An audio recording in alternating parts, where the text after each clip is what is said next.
선생님들 안녕하세요. 삼삼한 수의사입니다. 여러분은 뽀로로의 친구 에디를 아시나요? 뽀로로의 베스트 프렌드 에디는 뽀로로의 절친으로 똑똑한 과학자의 컨셉으로 등장하는 캐릭터인데요.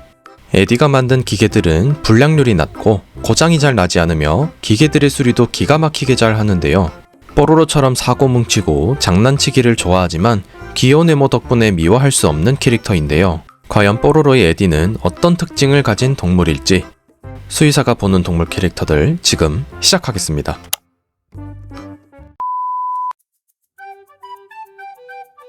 에디는 오렌지색의 털과 큰 귀를 가지고 있는데요.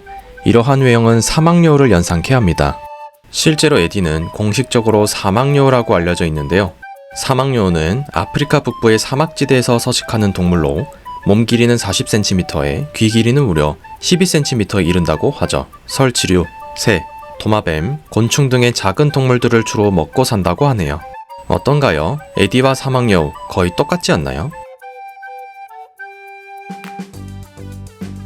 사막여우가 사는 곳은 건조하고 뜨거운 아프리카의 사막입니다.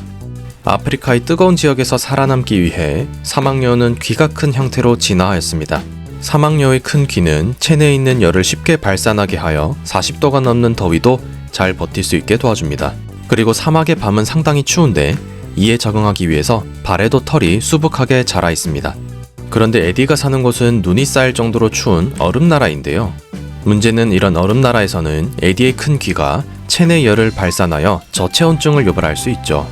실제로 북극여우의 경우 사막여우에 비해 귀가 상당히 작은 것을 알 수 있죠. 그래서 에디가 추운 얼음나라에 적응하기 위해 선택한 방법은 바로 옷입기인 것으로 보이는데요. 다만 제가 봤을 때는 옷입기 외에도 귀돌이 같은 것도 필요하지 않을까 생각이 드네요.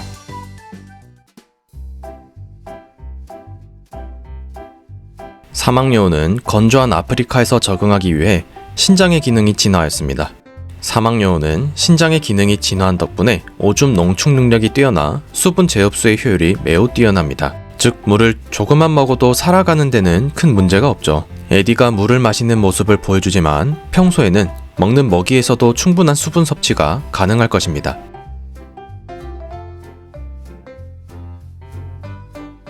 사막여우는 곤충과 파충류, 작은 포유류를 먹고 사는데요. 뽀로로는 쇠푸른 펭귄으로 추정되는데 사막여우와 쇠푸른 펭귄의 크기 차이가 그리 크지는 않습니다. 참고로 쇠푸른 펭귄의 천적 중에선 여우가 포함되어 있는데요. 그래서 사막여우인 에디는 페어리 펭귄인 뽀로로를 사냥할 수 있을 것으로 보이는데요. 어쩌면 에디가 뽀로로와 친하게 지내는 이유가 뽀로로를 비상식량으로 호시탐탐 노리고 있는 것은 아닐까요? 지금까지 에디에 대해 분석하였습니다. 첫 번째, 에디는 사막여우고, 두 번째, 에디는 추위에 적응하기 위해 옷을 입었으며, 세 번째, 에디는 물을 조금만 먹어도 살 수 있으며,